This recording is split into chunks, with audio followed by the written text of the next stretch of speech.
Olá, tudo bem com vocês? Me chamo Juliana Cerqueira, sou psicanalista clínica e apresentadora aqui do Sexta no Divã. Tudo bom?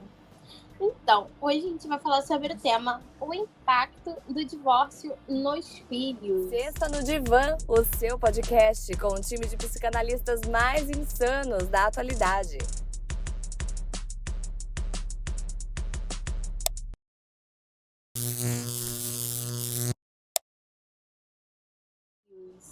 E estamos aqui com Sandro Fontana, tudo bom? Tudo bom? Vanessa Brandão, nossa psicanalista. Boa noite. Jackson Chella, psicanalista também. Boa noite. E Soliane. Boa noite. Boa noite, Soliane. Então, vamos começar com esse debate. Bem, qual é o impacto emocional imediato? Vamos chegar assim chegando. Qual é o impacto imediato do divórcio nos filhos, segundo a psicanálise? Jackson, o que você diria sobre essa pergunta? Bom, o divórcio ele é uma questão bastante delicada que envolve aí um monte de figuras, né? Então, nós temos não só os filhos, mas os pais, parentes próximos, irmãos, é um monte. Mas focando aí no filho, principalmente quando essa criança ela é menor, a primeira coisa é que ela tem que ser informada sobre o divórcio. E é muito delicado essa informação de como que a gente passa para essa criança que os pais não vão mais morar junto, papai e mamãe não vão mais estar na mesma casa, né? O que acontece ali? A criança ela sente um turbilhão de emoções. Passa um monte de coisa, um furacão de reações. Bom, vamos tentar aqui dar uma resumida em que sentimentos são esses que surgem. Não necessariamente nessa ordem que eu vou falar, porque cada pessoa é um indivíduo, né? E cada situação também, né? Mas a primeira sensação é o sentimento de abandono. Por mais que seja comunicado tudo certinho, que venha ali com todo o amor e carinho, coisa que às vezes nem sempre acontece, a gente sabe, né? Que quando está acontecendo uma separação, em geral, não é aquela coisa bonitinha. Então, mas a criança vai se sentir rejeitada. Ela sente culpa pela separação, ela vai achar que ela tem responsabilidade sobre o que está acontecendo e vai se sentir abandonada por um dos pais, porque, afinal de contas, ela vai morar com um deles e com o outro vai ver a cada 15 dias, dependendo das regras. Outro sentimento é o medo e a ansiedade, que é a incerteza de um futuro. Essa criança ela não sabe com quem ela vai morar, o que vai mudar na vida dela, como que vai ser a partir de agora? Quem me leva para a escola? Quem me busca? Quem me coloca para dormir? Como que vai ser essa rotina? Depois disso, vem uma tristeza, uma depressão, que é natural da perda, né? Que a gente vê aí o luto, né? Porque vai ter esse luto. Então, a tristeza e a depressão vai fazer parte. Essa perda, ela pode levar a um caso depressivo. E como que a gente vê isso normalmente assim em crianças um pouco mais velhas, aí pré-adolescentes? Você vai ver aquele cabelo no rosto, um capuz, ela não quer ser vista por ninguém. Então, ela vai se fechar no mundo dela, vai se trancar no quarto. É preciso estar muito atento com essas questões. Oi, Jackson, é igual aqueles seriados, vamos dizer assim, que a criança começa a bater nos coleguinhas? Então, esse é o próximo passo. Que é a raiva, né? Uhum. Vem a raiva e um comportamento agressivo. E isso é a expressão da frustração, da impotência dela diante da situação. Então, o que ela faz? Ela começa a ter comportamentos agressivos. E normalmente é dirigido para os pais, para os colegas e figuras de autoridade, professores. Essa criança ela começa a ter problema na escola. É bem comum, daí com um pedagogo, com um professor, porque ela começa a expressar essa frustração através desse sentimento de raiva. Bem isso que você falou, Ju. Né? E aí, com isso, vem os problemas de comportamento e concentração. Logo, ela começa a ter um desempenho um pouco menor na escola, porque ela já não se importa mais, né? Ela perdeu aquela motivação. E a gente vai começar a enxergar isso em conflitos daí com esses professores. E o papel dos pais, ele é crucial para minimizar esses impactos. É importante que, ao se saber de uma separação, se ela for planejada, o divórcio, o ideal é que já se leve essa criança para um processo terapêutico, porque mesmo estando num processo, esses sentimentos vão vir, vão acontecer, só que daí eles vão ser mais direcionados, um pouco mais controlados, né? A criança começa a entender que a culpa não é dela, ela vai expressar aquela raiva e a frustração, às vezes, na clínica, então, o profissional que está ali já não vai direcionar tanto no professor, mas isso vai muito da conscientização e do suporte familiar que tem. Esse turbilhão todo acontece junto com o sentimento dos pais também, né? Eles também não, a gente está falando dos filhos, mas os pais também estão ali. E aí pensa assim, né? Separou, um dos pais vai ficar com um filho, com sentimentos também, com sentimento de perda, lutando com tudo isso, e ainda tem que lidar com todos esses sentimentos dessa criança, desse adolescente. É importante que esse pai, normalmente são as mães, né, que ficam. Então, que essa mãe ela tenha uma estrutura psicológica muito forte, tenha suporte psicológico, familiar, de amigos, para suportar, porque é um processo que leva um bom tempo. Aí eu diria que pelo menos 1 ano para se estabilizar. Então, é comum você ver, por exemplo, a mãe vai lá e abraça o filho dizendo assim, não, vai ficar tudo bem, calma, não, né? E o filho vem e responde assim, não vai ficar. Ele vai embora. Quem disse que vai ficar? Você está dizendo que sim, mas não vai acontecer. Porque a criança, naquele momento, ela ainda não enxerga que é um processo. E passar por esse processo é doloroso para ambas as partes. E de que maneira o inconsciente das crianças acaba sendo afetado pelo divórcio?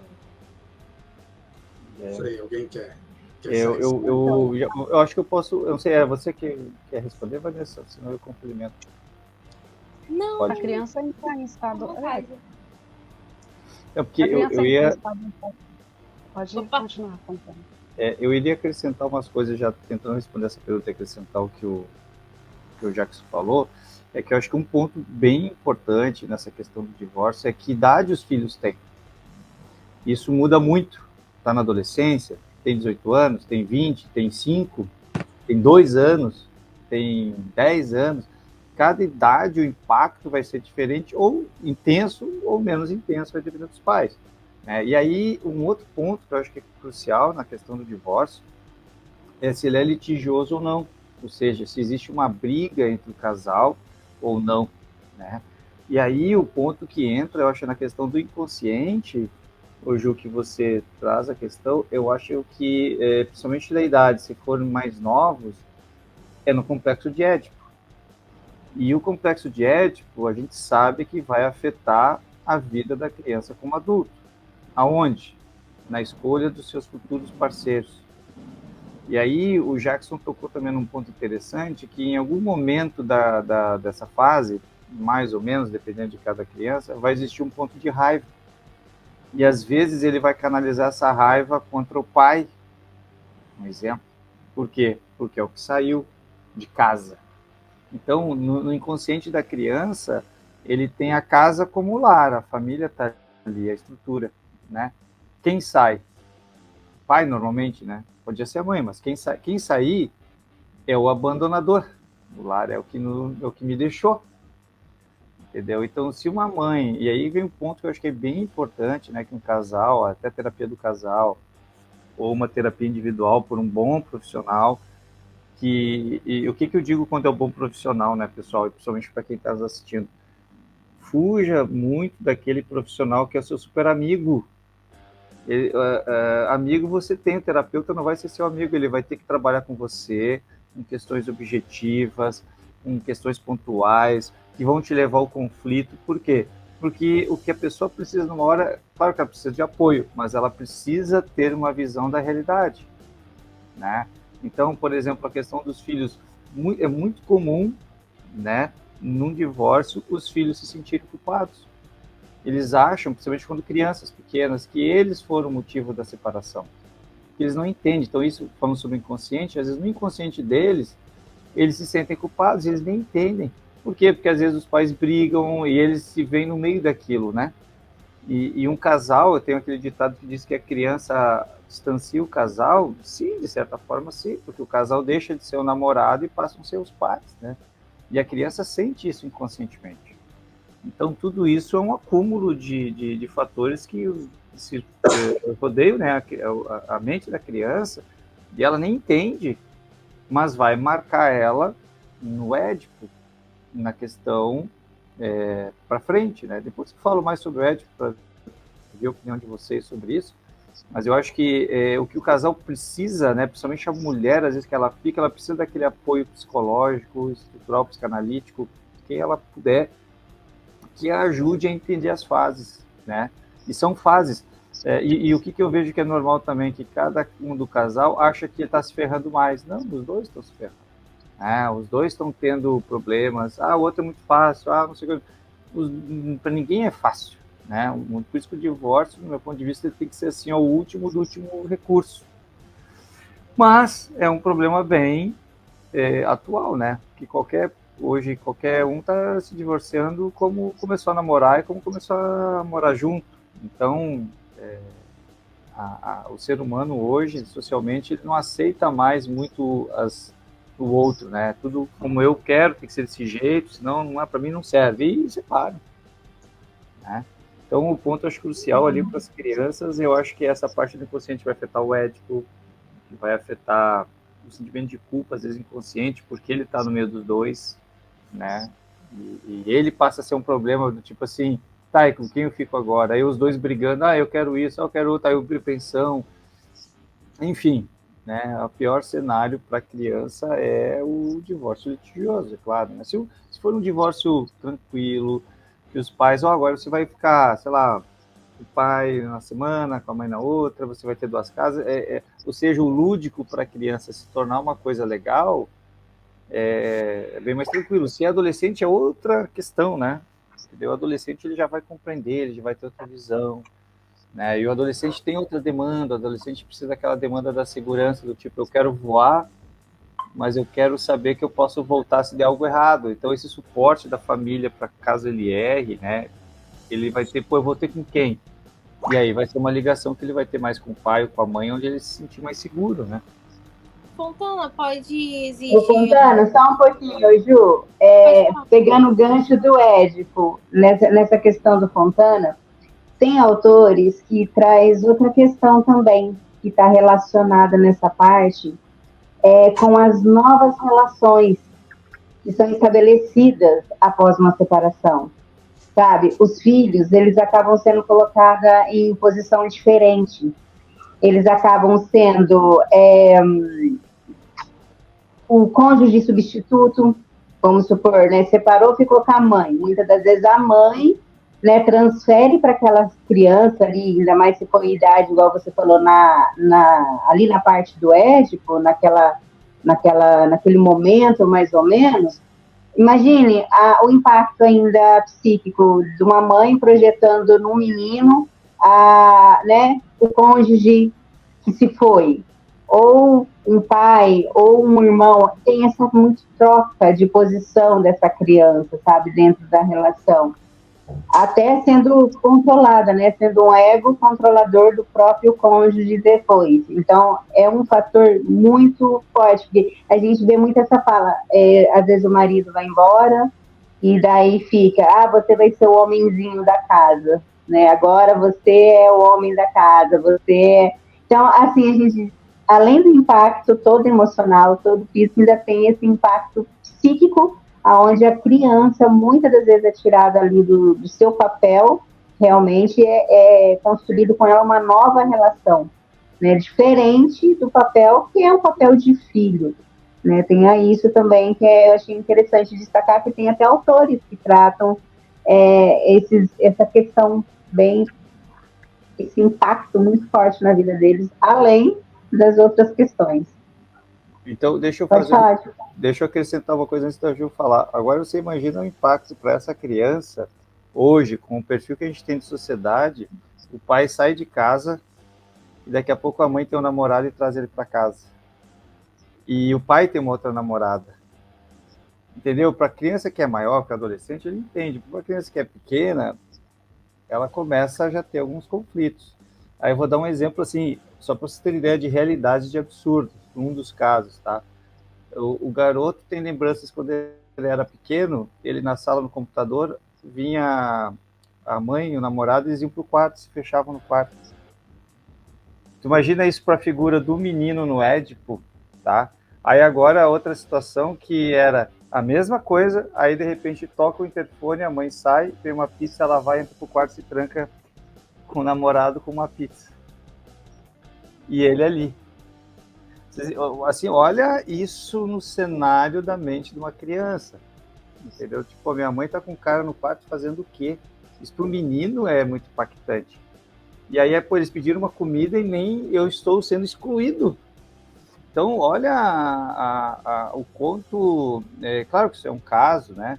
Mas, assim, quantos casos existem, né? Qual que seria o ideal, né? Então, isso tudo, né? Vamos trazer à tona, porque às vezes o pessoal está assistindo e se encaixa nessas temáticas, né? E são os cuidados que os pais têm que ter com os filhos. Né? E isso aí, Fontana, que a Soliane colocou também, é bem importante mesmo, principalmente ali na faixa ali dos 5 anos, né?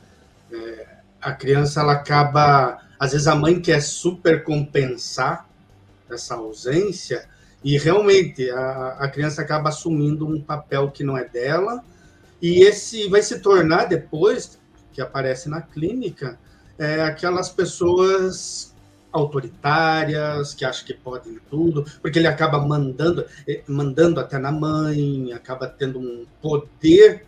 Eu já vi casos em que a criança tem um poder muito maior sobre a mãe, como tinha na relação antes, sabe? Como o pai. Assim, o marido era autoritário, aí não deu certo, separou. E, de repente, o filho está tendo o mesmo comportamento, uma criança de 5, 6 anos, e a mãe não sabe como lidar com essa questão. Porque ela, na verdade, como a Soliane colocou, transferiu um papel que não é dela, né? Então, acho que isso pega bastante aí no inconsciente depois. Sim. O que eu ia perguntar, né? Se existe como tem esse sentimento de culpa, né, da criança, se existe essa transferência de culpa também para outros familiares ou para alguém da escola, para algum professor, se há essa transferência da criança. Há possibilidade, sim, Ju, porque ela transfere para a professora a afetividade da qual a mãe está trabalhando e tentando se entrelaçar na vida, chegar em algum lugar, algum ponto, o pai se estabelecendo. Então, essa criança, às vezes, ou por muito tempo, ela transfere para familiares, professores, para qualquer tipo de rede de apoio que está vinculado a ela, porque alguém foi embora, né? Esse objeto foi embora, estou enlutado. Eu preciso dessa substituição, dessa troca, né? Desse jeito. Então, a criança pode até entrar em estado regressivo, entre uma mamadeira, uma chupeta, porque ela sente e ela vai somatizar de alguma outra forma, mas o tempo todo é como esse desamparo ela fosse buscar em alguém. Há transferências ocorrendo em todo momento. Seriam os objetos de transição que essa criança vai utilizar para poder colocar ali seus sentimentos?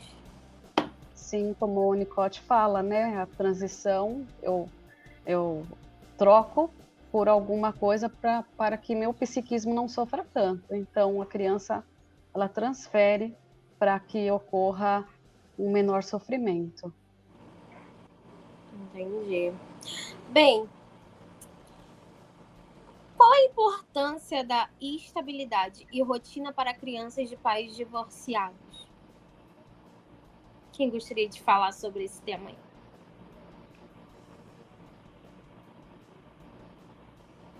Eu não vou ficar falando, porque eu fico falando o tempo inteiro, né, pessoal? Dois, então.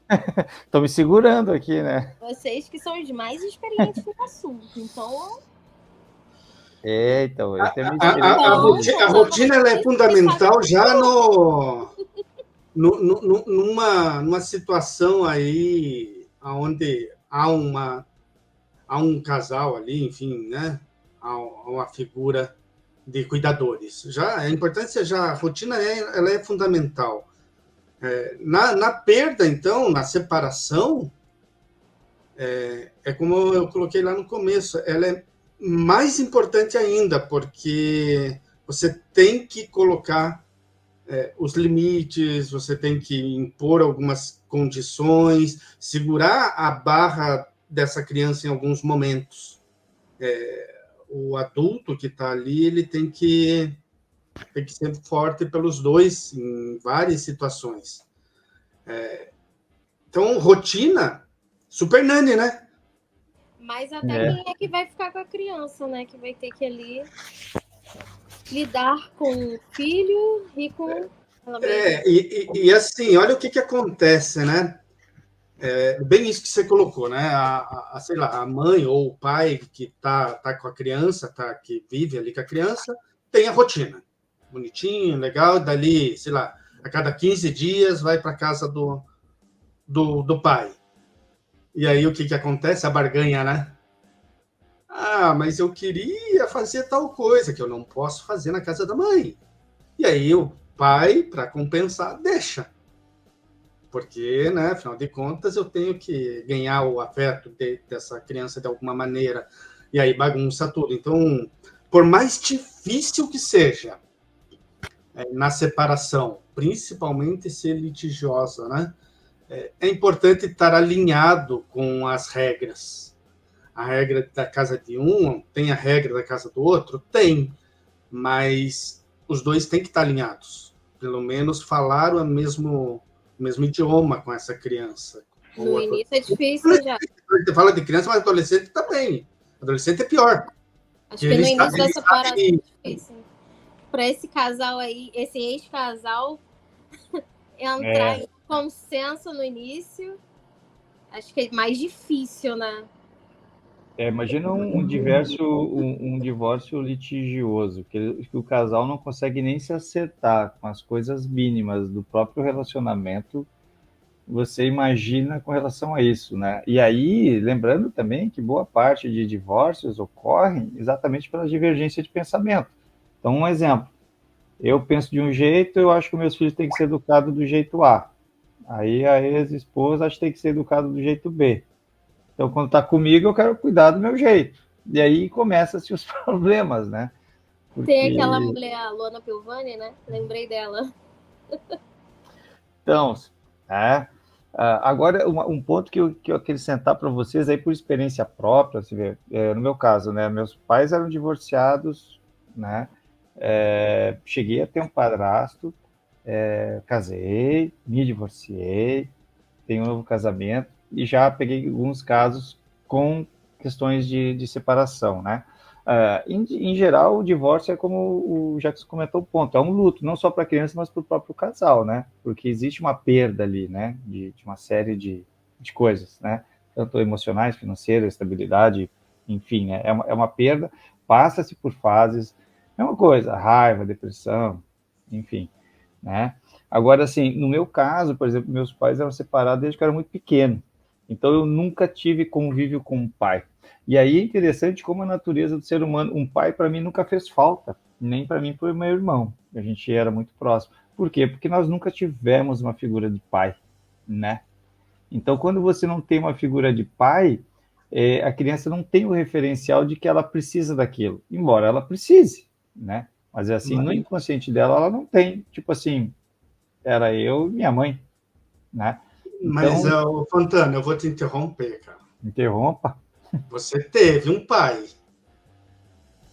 Cara, Porque lembrando agora do conceito da psicanálise, né? Pai e mãe é o que menos importa aqui. Na verdade, a gente usa o termo por ser mais fácil, mais familiar, né? Mas na psicanálise o que interessa mesmo é a figura materna e a figura paterna. Ela pode ser exercida por um homem, por uma mulher, que é uma composição social aí aceita, bem comum, porém também pode ser feita de várias outras composições. Às vezes a figura paterna é de uma avó. Eu já não concordo muito com essa teoria, por isso que eu sou um dos que critica a psicanálise, né, num ponto da teoria freudiana, no sentido do complexo de Édipo não ser uma teoria completa. Porque, assim, por exemplo, eu não acredito, tá, até pela minha experiência de vida, que uma figura paterna possa ser exercida por uma mulher.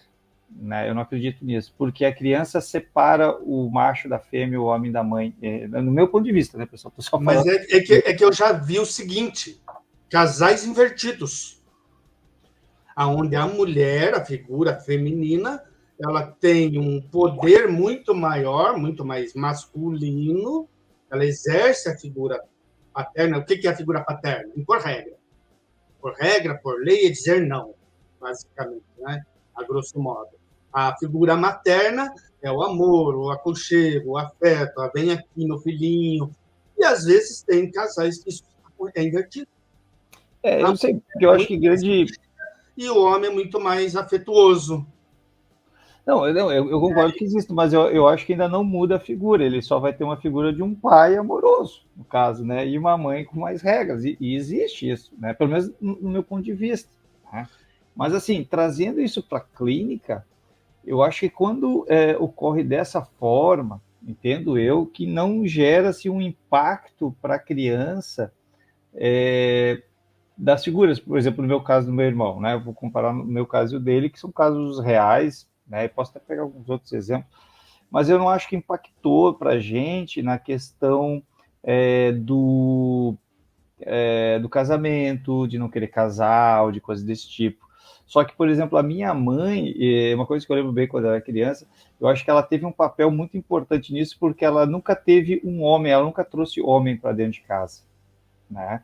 Então, assim, ela só foi acabar casando quando a gente já tinha uns 11 anos de idade, então a gente já estava entrando na adolescência. Então, assim, eu me lembro que eu era muito ciumento, talvez eu assumi aquela parte que você falou, a figura do pai, inconsciente, né?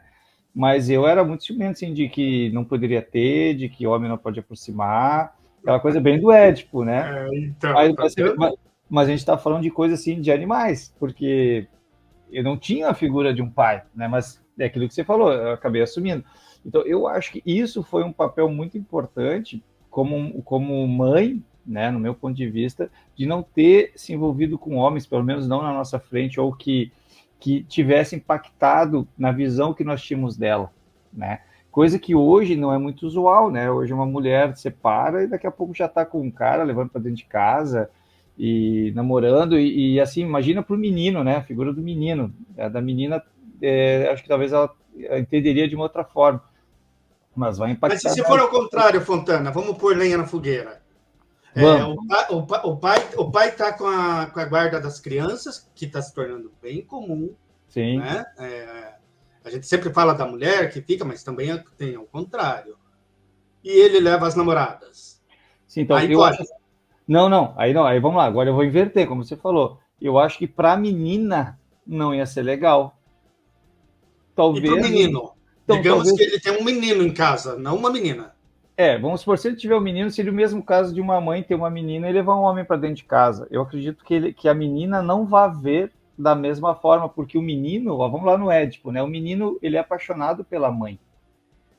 Ele não concorre com mais ninguém. E aí a mãe traz alguém para ele concorrer que nem é o pai dele. Então vamos inverter para a menina. Imagina, a menina se apaixona pelo pai, o pai fica com a guarda dela, e o pai começa a trazer mulher para dentro de casa, aí a outra semana vem uma outra mulher, aí na outra ele está com uma outra. Como a menina vai lidar com isso? Entendeu? Eu acho que seria impactante, porque o pai é o amor dela. Vai impactar, não é? Agora, se for um menino, eu acho que ele não vai ver dessa forma, porque o pai não seria o amor da vida dele, entende? Mas vai impactar, não, vai resolver o complexo de Édipo, então, certo? Não sei, porque aí vem um outro ponto que você tocou, que eu lembrei quando você estava falando, assim, ó, cara, quando a gente fala de criança, também, voltando aos princípios da psicanálise, né, cara, cada ser humano é muito diferente, então tem crianças que vão passar por essas fases de boa, tem crianças que vão ter muito impacto num tipo de relacionamento, tem criança que, vamos botar uma criança que tem um perfil meio autista, talvez isso aí não vai fazer diferença nenhuma para ele.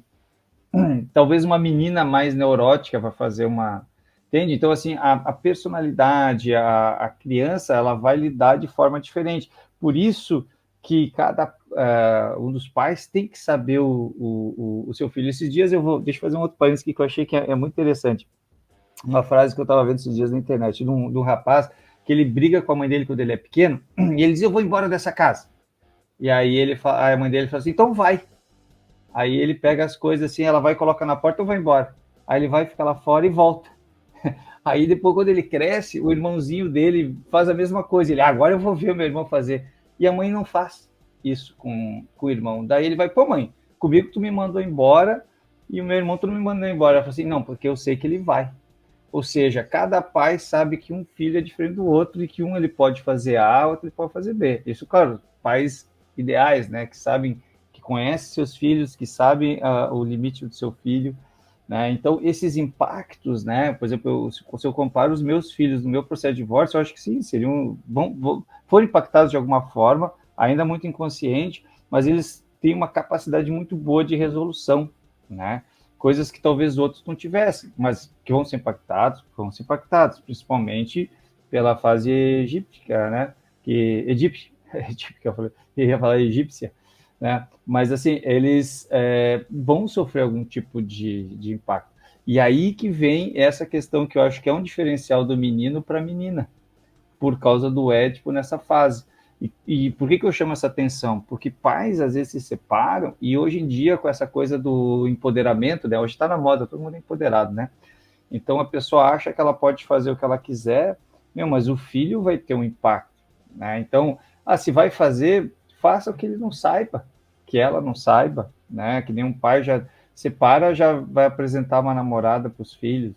Não é o ideal, né? Por quê? Porque ele ainda não assimilou aquela fase, como você falou, leva um ano. Você imagina, aí separa, mês que vem, o pai está com uma namorada e vem visitar ele na casa dele. Então, o que eu vejo assim socialmente hoje é que os pais não estão muito preocupados com o impacto que possa gerar nos filhos e às vezes não têm consciência do quanto isso vai impactar na vida adulta deles. Né? O que a gente tem que levar em consideração é a nossa sociedade atual, né? Muita coisa ela mudou, nós estamos numa sociedade mais líquida, né? Onde as coisas acontecem com uma fluidez muito grande. Qual criança hoje não conhece um coleguinha que tem os pais divorciados? É algo comum. Talvez na minha época, na sua, quando nós somos mais velhos, as meninas são mais novas aí, né? É uma coisa assim mais difícil, é aquela coisa era mais conservadora. Menino gosta de azul, menina gosta de rosa. Hoje não existe isso. Isso caiu por terra já há algum tempo aí. Então, esse apego e esse impacto no inconsciente, hoje, ele é diferente do que era. A sociedade, os jovens de hoje, as crianças de hoje, elas já têm uma outra concepção, outra visão a respeito dessa composição familiar, né? Porque a composição ortodoxa, ela não se encaixa mais na nossa sociedade. Aquela figura da propaganda de margarina, né?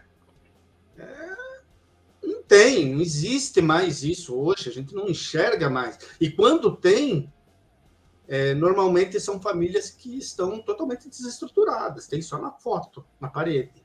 Sim, que é o que mais tem hoje, né? Então, acho que a gente tem que olhar aí com outro olhar para essa questão do divórcio nas crianças. Eles têm acesso à informação, eles sabem como funciona, sabe, dizer que não, o pai não vai mais namorar ou a mãe não vai mais namorar, a gente está se enganando, porque eles sabem que vai. Isso, claro, considerando as idades ali, né? Estou falando de jovens, aí acima de 12 anos, já dá para dizer que eles têm conhecimento, eles já sabem, não adianta querer se enganar, dizer, não, mas não tem. Tem, sabe? Então, sim. É uma questão de... E como você falou, a sociedade mudou, então a visão é diferente, né? Você vê no meu caso, por exemplo, separar, acho que em 1974. Imagina, em 74 separar era um negócio... Não, você separou em 74? Não, meus pais se separaram mais ou menos em 74, né? Então, naquela época era... Hoje, qualquer colega ali, já os pais são separados, já virou um normal, né? Então, o que é mais raro hoje é o contrário, é ter pais ainda casados, com famílias estruturadas. Então, assim, eu acho que isso é uma ajuda que reduz o impacto no filho, né? Porque no momento que ele tem o colega que também, o outro colega, ele tem vários colegas tudo igual, estão na mesma situação que eu, então eles passam a não sofrer. Então, isso é um auxílio, vamos dizer, né? Uma forma de ajuda que reduz o impacto. Mas só nós estamos falando, as meninas estão quietinhas. Não, pode deixar, ô Fontana, você falando aí de idade, os meus se separaram em 93. Também não era tão comum assim, né? Não era tão incomum, mas também não era tão comum. Era algo assim que ficava um pouco assim, sabe, perceptível. E eu acho assim que as pessoas, igual falou, por isso que é o sujeito, né? De cada, é muito pessoal de cada pessoa, assim, de cada um. Eu lembro que as pessoas quando perguntavam, nossa, seus pais se separaram, com pesar, com tristeza, que era assim, não era uma coisa legal de se ser naquela época, né? E eu lembro que eu falava, não, tá tudo bem, né? Super feliz, eu tenho 2 casas agora, né? Tenho 2 casas, tenho 2 lugares, eu posso ir lá e voltar. Naquela concepção, né? Não, agora tem tudo dobrado, tudo em dobro. Mas, assim, ainda tinha um pouco de, nossa, que situação, né? Que dó de vocês, né? Separados, pais, assim, tão novo e os pais já separados. E, igual falando aqui, né, vai depender de cada um. Para mim, pode ser várias questões, mas na época era uma felicidade ter tudo em dobro, né? Poder ter 2 casas, 2 quartos, 2 condições, sair de casa para passar no outro, né? E tem outros que não, tem outras que vão realmente, assim, passarem grandes situações, vão levar, né, os traumas daquilo para a vida toda, muitas das vezes questões que vão arraigar ali, vão carregar, e repetições, né, vão repetir aquilo em suas relações, e todo, né, tentando resolver essas questões iniciais, vão levar para os seus relacionamentos e vão continuar as repetições, vão continuar inserindo nos mesmos erros. Até, inclusive, tanto para si, quanto de toda a família, porque muitos repetem nos próprios relacionamentos, questões dos próprios pais, sabe, os sintomas que tiveram desde os pais. E é isso, mas que cada um deve ser ouvido, no caso, né? Até a Ju tinha comentado sobre isso também, uma forma de o que fazer nesse sentido, né? O que fazer com essas crianças, o que fazer como ajudar no sentido geral. É a escuta, né? O que a psicanálise pode fazer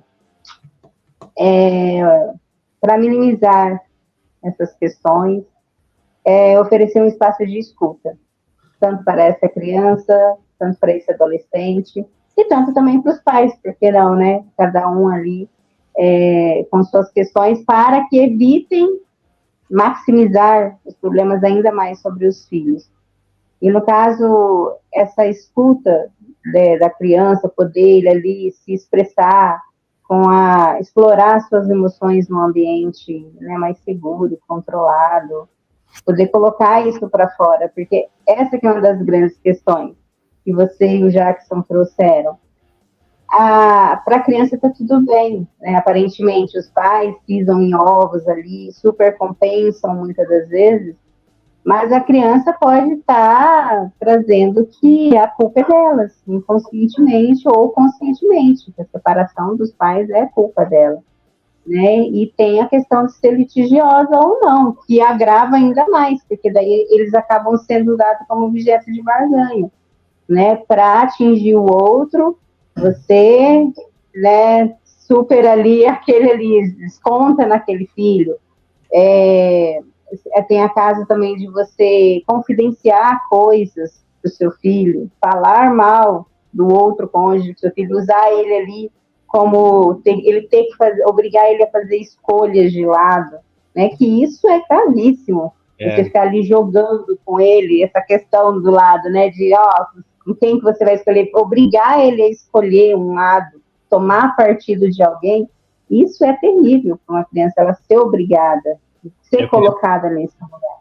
Eu queria pegar um gancho essa fala que você falou. Eu acho que para quem está nos assistindo, dos pais, principalmente as mães, né? Porque digo as mães porque normalmente elas ficam com as crianças, se fosse o pai que sirva para ele. Olha o impacto, a gente que tem o conhecimento, né, na área da psicanálise, da fase do Édipo, né? Imagina, a criança separa, aliás, os pais separam, e a criança fica, um exemplo que ficou com a mãe, que é o mais usual. E essa mãe odeia o pai. E em vez de ter um menino, ela tem uma menina. E ela não tem consciência de que o pai é o objeto de amor da filha. E quando ela fica falando mal desse pai e fica minando, e fosse vice-versa, né, o pai por um menino da mãe, a criança cria uma imagem que aí o que o Jackson tinha falado lá no início, que pode se transformar em raiva, e isso vai afetar a escolha da menina quando for adulta. Por quê? Porque ela vai ter um monte de traços. E aí um exemplo, né? Vou dar um exemplo, mas é muito usual hoje. Eu tenho o dedo podre, só eu já arranjo homem tranqueira. Porque a mulher começa a sentir atração por aquele cara que é vagabundo, que não quer nada com nada, que é a imagem que a mãe criou do pai para a filha. Então aquilo ficou inconsciente nela, e os tipos de desejo que ela tem de homens acaba sendo inconsciente, ou seja, a mãe, nesse caso, desse exemplo, de seu pai, ferrou a filha, porque ela vai fazer escolhas baseadas do marido, baseadas em quem é o pai. Por exemplo, eu tenho amigas até hoje que simplesmente não querem casar e têm traumas porque a imagem que elas tinham do pai, é o pai que traiu, que abandonou, que deixou, que não sei o quê, né, entendeu? São mulheres assim que hoje adultas, na faixa dos 40 e poucos, assim, eu não quero nenhum homem, porque para mim nenhum homem presta. Porque ela ainda tem a imagem que foi gerada da época, entendeu? Então, às vezes, para os casais, né, tanto para o homem quanto para a mulher, a dica que eu deixo assim, quando vocês estão se separando, é vocês. Quando for olhar o pai e a mãe eles são diferentes. O que ele é para o meu filho, o que ela é para o meu filho, né, ou para minha filha. Eles têm que separar isso, porque isso daí vai gerar um impacto futuro nos filhos, nessas escolhas dos parceiros, numa série, na questão de se ser uma pessoa segura ou insegura, entendeu? Todo em determinada fase que vai ocorrer isso daí, vai ter um tipo de impacto. E esse ponto do impacto, que eu acho que é um dos principais pontos desse programa, é de responsabilidade dos pais, que os filhos não vão saber, entendeu? E muitos pais nem sabem, porque eles estão agindo com a raiva, né? uma competição, que é o que você falou, você tem que tomar um lado. A criança não tem que tomar nenhum lado. A criança, e hoje a gente tem todo esse negócio da alienação parental, e, enfim, né? E eu vou dar um exemplo. Eu fui um que cresci com uma alienação parental. Imagina, eu praticamente eu tinha contato com meu pai, vou botar um exemplo meu prático, eu tinha contato com meu pai uma vez por ano, que eu via ele uma vez por ano, almoçava com ele, meu irmão e eu. Nós vimos ele como um grande bandido, como o cara que não prestava, como o cara que isso, aquilo. Por quê? Porque minha mãe fazia alienação parental, claro que inconsciente, por raiva, por uma série de características. Então é que isso só veio a mudar depois que eu já tinha muitos anos de idade, entendeu? A gente foi ter um tipo de contato com ele quando tinha uns 15, 16 anos, e com o tempo eu fui vendo assim, cara, ele não é o cara que a minha mãe dizia que ele era. Então você imagina, eu tive consciência disso, e quantos não tem, entendeu? Então, e aí era uma questão de homem para homem, né? Agora imagina a menina, né? Que seria o inverso, né? Então, Eu assim, passei por isso. você passou por isso? Falar um pouquinho meu, né? Yeah. A minha mãe falando mal do meu pai. Mas no final das contas, né? Minha mãe muitas vezes me proibia de ver meu pai. E dizia muito assim, se você vê seu pai, você esquece que tem mãe. Olha, né? imagina. Pegava assim bem fundo, cutucava. E então eu lembro que tinha vezes eu sair de casa escondido para ver meu pai. Né? Então eu não, apesar da minha mãe ter feito aquela imagem ruim dele, eu cresci sabendo que meu pai não era daquele jeito que ela dizia, né? Não sei como. Mas você vê que talvez não afetou tanto o teu ético, então, né, Ju? Sim, mas hoje eu sou mais agarrada com meu pai do que com minha mãe. Sim, mas você vê, mas agora vamos pensar que se você acreditasse nisso, como seriam as suas escolhas hoje, né? Entendeu? Sim. Como seria os... olha que ponto interessante que você trouxe, né? Você passou por isso, só que você rompeu, né? Ou seja, o teu ético do amor, da ligação com o pai era tão forte que mesmo com uma alienação parental, você conseguiu manter um ético normal, vamos dizer, né? Entre aspas, ali, eu não sei dos detalhes. Olha que interessante, né? Claro, nem todos vão passar pela mesma situação, mas comigo foi mais ou menos dessa forma. E vou te falar, até hoje os dois ainda brigam como se eu fosse uma criancinha. Eu fico assim, ai meu Deus. Então eles ainda vivem naquela fase de rompimento do divórcio e tentando me usar, vamos dizer assim. Eu com 33 anos ainda tô nessa, né? E eles ainda estão... Pois é, bem interessante. E aí, Vanessa, fala a sua experiência aí. Os meus não separaram, mas viveram 15 anos separados de corpos, como diria antigamente. Então, eu não sei em que lado é pior, porque você vê pais separados nessa situação hoje em dia dentro da clínica. Vê a mãe vivendo a vida dela e o pai também, e a criança está no meio do fogo cruzado. Qual a importância da psicanálise trazer essas crianças para dentro do consultório, dentro da clínica, numa assistência social, de que forma que seja, para amparar essa criança, porque ela está perdida, ela não sabe para onde olhar, de que forma olhar, de que jeito sentir. Então, quem faz o papel, quem faz a função? Ela está alienada, sozinha. Então, a gente está vivendo nessa sociedade líquida, da qual cada um está vivendo as suas melhores versões, né? Os seus empoderamentos, enquanto a criança está dentro de casa, vivenciando, cada um vivendo a sua vida, mas a criança está na inércia, ela faz o objetivo dela, né? Ir para a escola, dependendo da idade, como a Fontana falou. Então, a gente poderia debater também esse tema dessa alienação dentro de casa, pais separados dentro de casa. Assim, é muito importante ter esse conhecimento, né? porque os pais que acabam tendo essas atitudes, vamos dizer, principalmente no passado, né, que a gente está aqui falando dos nossos pais, eles não tinham esse conhecimento todo que a gente tem hoje. Então, assim, eu vou dar um exemplo, né? Eu também sou separada, né? Do pai do meu filho. E a gente tem uma relação muito boa, né? A gente conversa muito de amizade ali sobre o nosso filho. Principalmente por causa dele, né? Então, o meu pai, ele falou assim, você ainda ama o seu ex? Por que você não volta? Falei, pai, eu não vivi a mesma história que você. Eu não quero porque eu estou me engafinhando com ele que eu odeio, que eu amo. Isso é porque nós precisamos criar o nosso filho num ambiente saudável. Isso né? é o ideal, né, Ju? Sim. Esse seria o ideal. Eu conheço vários casais que estão exatamente que nem vocês, que, cara, as crianças têm quase nada de impacto, elas veem as coisas de uma forma diferente, porque eu acho que a pior coisa que tem para a criança é ver os pais brigando. E aí a Vanessa traz um caso que também a gente nem quase tocou no assunto, mas isso aí são pais separados, estão dentro da mesma casa, brigando o tempo inteiro. Que a gente fala, não é bom que separe. Não, tem situações que é melhor que separem. Porque a criança ficar no meio de um fogo cruzado dentro de casa, né, às vezes até é pior que os dois separados, né? Então, você estava no ideal, né? Eu acho assim que se puder conversar, ter um convívio, ter uma participação. Olha, que a gente não tem tempo, mas eu teria tanta coisa para abordar sobre isso, porque você quer ver um exemplo, aí eu como separado, né? Quando o pai paga uma pensão, de certa forma, eu vejo que o pai ele é excluído do meio familiar.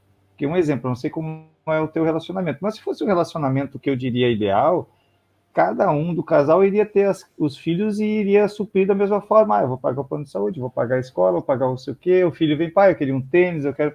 Quando você paga uma pensão para o homem, ele dá um dinheiro e ele nem sabe por que é feito. Ele não é mais membro do. Entendeu? Nem a criança vê da mesma forma.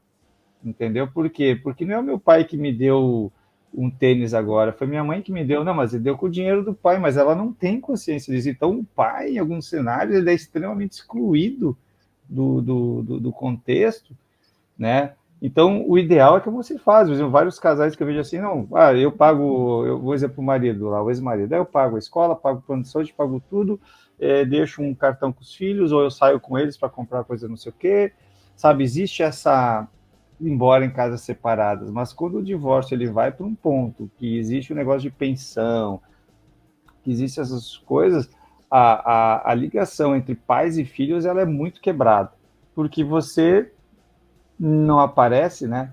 Tipo assim, inclusive às vezes coisas que você daria, que você pagou na pensão, a mãe que administra o dinheiro não dá, por N motivos, o padrão de vida, ou outras prioridades. Então, entende? Olha como é complicado, né, para a criança esse vínculo, né? E cada caso é um caso. Mas nesse caso, por exemplo, de um detalhe de ser uma pensão e um casal não conseguir chegar num acordo e dizer, olha, eu vou pagar isso aqui, não, mas eu não quero saber disso, eu quero um valor, entendeu? Então, isso tudo afeta o desenvolvimento do filho, porque ele não vai ver o pai da mesma forma. E aí, se o pai... Eu contando, até você falando, só, não, não, só pegando o gancho, sobre, que o que tem que entender é que os pais estão se separando, a relação entre o pai e a mãe acabou, quer dizer, o marido e a mulher, né, o marido e a esposa terminou, mas a relação com os filhos, o pai não está se separando do filho, a mãe não está se separando do filho. Só que na prática não se vê isso, porque quebra a rotina, quebra o afastamento, quebra ali a relação que eles teriam naturalmente. Mas é porque muitas das vezes é colocado de uma forma litigiosa, serve de N coisas. Mas, a princípio, está deixando, o marido muitas das vezes está deixando a mulher ou vice-versa. E não o filho em si. Deixa por conta de que fica com o outro, mas a relação em si, não, você não deixa, tô separando de você, meu filho, a partir de hoje, né? Não, é com o cônjuge, mas acaba se estendendo aos filhos também, infelizmente. Pode falar, Ju. Alguma Não, mas pergunta do povo? Ou vocês querem falar mais alguma coisa? O Jackson ia dizer, hein, Jackson? essa questão aí que foi levantada aí de pensão e de abandono por parte de um dos pais, né? A gente tem que separar as coisas. Primeiro, a questão de pensão não significa que eu estou delegando toda a responsabilidade para o outro. Porque, assim, hoje não se concede mais a guarda unilateral. Não é padrão, a não ser que haja risco para a criança, a guarda é sempre compartilhada. Esse é o padrão. O que significa isso? Significa que ambos os pais têm as mesmas responsabilidades para com aquela criança. A gente está falando do financeiro, da pensão, porque normalmente a criança mora com um dos pais, fica mais tempo na casa de um. Então tem luz, tem água, tem um monte de outras coisas ali que tem que ser supridas. É para isso que serve a pensão, roupa e coisa. Mas não exclui a questão afetiva. As responsabilidades, inclusive isso, se vocês olharem os laudos dos divórcios, é muito bem colocado. Que é assim, a pensão é essa, porque é uma lei que precisa ser cumprida, porém não isenta de dar um sapato, de dar uma roupa, de dar afeto, de estar nos finais de semana e feriados que não seriam dele, de um dos dois, é tudo acordado. Então, onde que está o problema? Aonde que a criança sofre com tudo isso? A criança não sofre com a separação. Ela sofre com a briga que esses dois seres, que por alguma divergência tiveram, e ficam no meio. Então, você colocou o seu caso, a Ju colocou, e é exatamente isso. Onde que está o sofrimento? Não é na separação. A Soliane falou, eu tenho 2 casas. Que ótimo, legal, a criança de boa. Isso. Ela entende isso. Mas somos nós quem causamos o problema. Somos nós quem geramos esse impacto, nós que geramos todo o trauma no inconsciente desses jovens, dessas crianças, que depois vai se refletir em repetições. Exato. Então, a questão não é nada disso. Era só a gente ser civilizado. A gente entender que o meu egoísmo não deveria impactar o meu filho. É só isso. Precisa fazer terapia, né? Exatamente, né? Normalmente se resolve na terapia isso, é verdade. Fazer terapia não adianta. E aí eu reforço, já que já vai terminar o nosso tempo, para não prolongar, eu reforço sempre a escolha dos profissionais que vocês têm uma melhor afinidade. E quando eu tenho afinidade, é o que eu falo novamente, que eu falei lá atrás, não é o profissional aquele amigo. O amigo você vai lá, pega conselho, chora, choraminga, e ele vai falar tudo que você quer ouvir, né? Na realidade, isso é que o Jackson está falando, ó. São várias coisas. A criança sofre por causa da briga dos pais.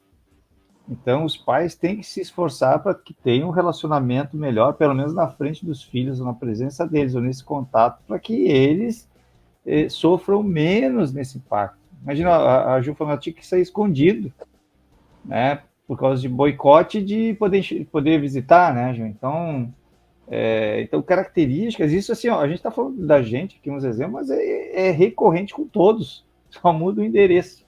São os mesmos casos, não muda nada. São mães, às vezes, que estão em boicote dos filhos ter contato com o pai, ou o pai que faz a imagem da mãe, ou, enfim, essa briga dos dois é que não pode acontecer para a realidade deles. Então, a terapia, quando a pessoa for buscar um terapeuta, se vê que ele está indo por um outro caminho de que você é uma vítima, que você é um coitado. Na minha visão, isso não é terapia, entendeu? Porque exatamente você tem que ser autossuficiente, você tem que superar, você tem que ter uma consciência do que está acontecendo. Então, tem que sair sempre da posição de vítima, porque às vezes a pessoa vê, não, eu sou uma vítima, por que isso, por que aquilo, por que ele, por que ela. Cara, isso não vai resolver o problema, né? Então a pessoa precisa de um profissional que vai e ajude ela a seguir em frente, né? Então, por que eu digo isso, né, pessoal? Porque a gente sabe que tem vários colegas, né, que infelizmente pegam uma linha e parece que a vitimização é tudo, e aí a pessoa fica numa coisa jurídica, de lei, e os filhos ali, né, e a lei não está tão pensando assim nos filhos numa série de detalhes, né? Muitos sim, mas muitos não. Basicamente, a gente tem que compreender aqueles sentimentos que a gente falou lá no começo, né? Se eu sei que vai ter um processo, e não importa se é como for o divórcio, esse luto vai acontecer, para a criança, que é o nosso tema aqui, a gente tem que entender que vai ter aquela fase da tristeza, vai ter a fase dos comportamentos rebeldes, e a gente tem que saber lidar com cada uma desses momentos. Né? Então, se a gente souber e tiver dispositivos para lidar com essas questões, a gente consegue passar com um pouco mais de tranquilidade. E aí se resolver todo o impacto, né? A ponto de, eventualmente, nem ter um impacto. Você passa, sofre, mas aquela criança vai se desenvolver de forma saudável se eu souber. Agora, se eu não souber, aí não. Aí eu vou só, talvez, alimentar mais ainda, né? Então, e aí eu crio um trauma, um problema. Perfeito, gente. Vamos então para a pergunta do povo. Qual a diferença do divórcio entre filho único e que aqueles que têm irmãos? Alguém pode responder? Como o tempo acabou, eu não vou falar porque eu falo muito.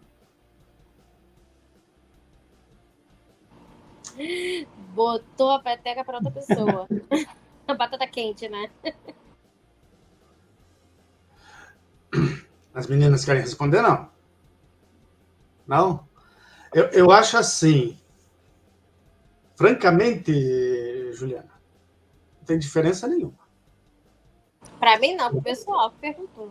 Sabe? Não, pro pessoal, para a pergunta aí que fizeram, né? Eu sou filha única, então... Eu acho que não existe diferença, não no divórcio em si, mas sim existe a diferença na criação. Seu filho único está com os pais ou pais separados, vai de como acontece o processo. Pode ser 1, pode ser 2, pode ser como eram antigamente 10, 12. Eu acho que tem alguns casos, vamos dizer assim, que quando há divórcio entre irmãos, né, acaba que um irmão mais velho acaba assumindo o papel do pai também, né? Eu acho que tem esses casos assim. Tem. Isso daí. E vai impactar diferente em cada um deles, porque eles não são iguais. E vai acontecer, às vezes, de uma menina tomar a postura da cuidadora de todo mundo. Alguém vai acabar assumindo uma postura de que é responsável pelos outros, né? E normalmente é o que a Ju falou, acho que é o mais velho. Ou a mais velha, né? Novamente, a posição é diferente. Oi, Soliana, eu não entendi. Falei, novamente, colocadas posições diferentes para cada um, né? Um assume um papel, muitas das vezes, como o Fontana falou, a mais velha, às vezes a irmã que cuida de todos, o menor, o maior, às vezes se tem várias mulheres, um único homem, mesmo não sendo mais velho, às vezes ele toma o papel de pai, homem da casa. Então, a questão é olhar a singularidade, né? A escuta de cada um, de como vai ser para cada um na sua individualidade, na sua subjetividade. A clínica dá muito espaço para isso, para que cada um possa se realmente trazer as suas questões de uma forma, dar esse lugar de escuta, né? Porque ali são cheios de conflitos, os pais já estão em conflito, não tem como a criança, muitas das vezes, se colocar, né? Ser ouvida ali, nas suas tamanhas confusões né, percepções, ansiedades, nas suas preocupações, no seu sentimento de culpa. e aonde que, em si, a clínica se faz muito necessária para isso, para ouvir essas pessoas se colocarem ali e poder, num ambiente seguro, porque entre os pais, muitas das vezes, fica até melindroso, né, colocar isso de uma forma clara e uma forma, assim, livre, vamos se dizer, né, porque fica meio receoso falar uma coisa e tal, para não atiçar ainda mais, não magoar ainda mais os pais, às vezes, conforme for colocado. Então, na clínica se faz muito necessária essa escuta da subjetividade. Então, como que impactaria? Ouvindo, né? Ouvindo ali a cada um, como que aquilo foi para cada situação, foi para cada sujeito em si. Como que foi, como que aquilo afetou a cada criança, na verdade, a cada sujeito, de que forma, e dar essa liberdade para ele se expressar também. Seria mais ou menos assim. Beleza, então, pessoal. A Ju caiu da cadeira, caiu no divã. Então, obrigado a todos. Vamos encerrar por hoje. Foi um prazer essa conversa. E com certeza a gente vai voltar nesse tema mais algumas vezes. Tá bom, pessoal? Tchauzão. Até a próxima. Tchau. Até mais.